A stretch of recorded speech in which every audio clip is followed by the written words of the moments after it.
votre ami n'est toujours pas arrivé. On va commencer sans lui si ça vous dérange Il pas. n'y a pas de souci. Bon, eh bien, Bertrand, on vous écoute.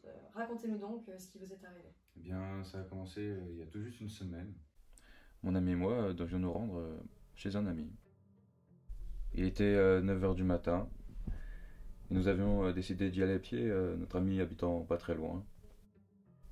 On y allait à pied, puis bon, on discutait entre amis et on se chamaillait comme tout bon pote, quoi.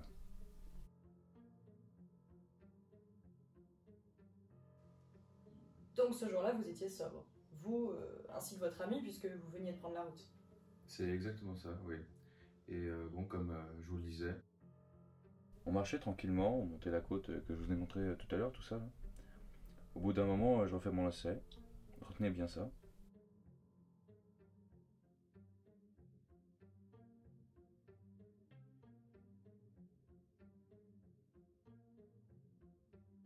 Mon ami me fait part de son envie de pisser et, euh, et se range sur le côté de la route. Voilà quoi.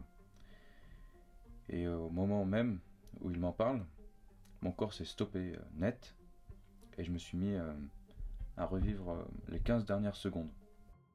J'avais fait mon lacet quelques secondes avant et bien là je l'ai défait et me suis remis à marcher en arrière en faisant les mêmes gestes pendant que mon ami là pissait sur le bas-côté.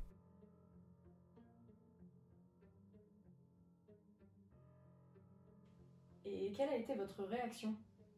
Bah, au début, c'est vrai que ça m'a choqué, ouais.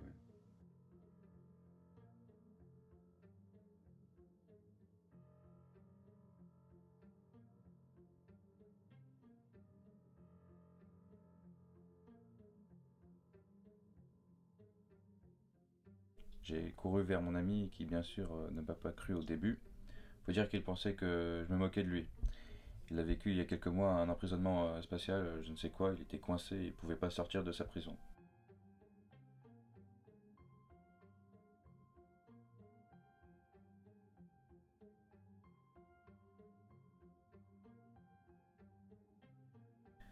Puis je me suis mis à faire les mêmes gestes mais à l'envers.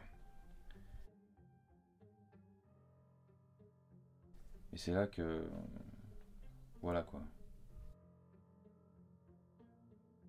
Qu'il a compris quoi, vous dites? Euh, il a compris que j'étais bel et bien coincé dans un phénomène inexplicable, comme lui il y a pas longtemps, et que j'étais coincé dans une boucle temporelle. Et qu'avez-vous décidé de faire? Mon ami nous a conseillé de nous asseoir et que dès que cela recommencerait, je devais courir me rasseoir pour ensuite connaître ces crises assises. C'était une bonne idée.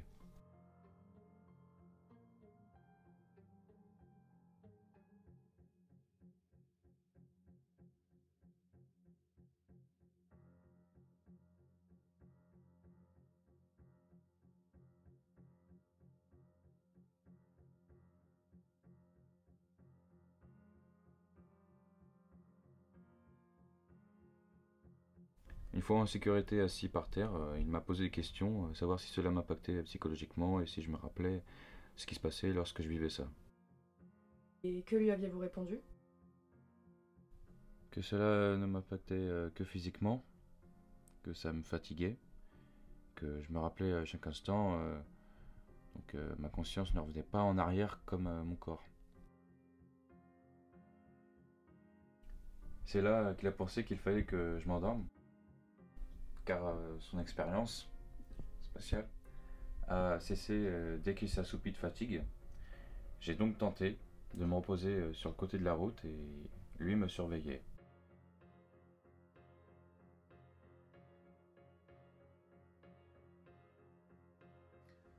Pour moi, ça me semblait être une éternité. Mais le premier quart d'heure venait à peine de passer que j'ai perdu patience à cause des crises temporelles qui m'énervaient de plus en plus. Je m'en suis donc pris violemment à mon ami, comme si j'avais perdu le contrôle. Ça a commencé à chauffer et puis d'un coup on a entendu un bruit étrange près de nous. On s'est retourné vers elle et là, Et là,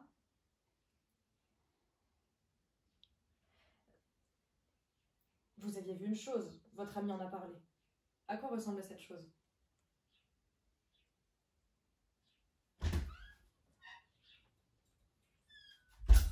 Bertrand, bonjour. Excusez-moi le retard. Vous en étiez où? J'allais aborder la toute dernière question. Ok. Cette chose, que vous a-t-elle dit? Rien Une du tout. mission. Elle nous a donné une mission.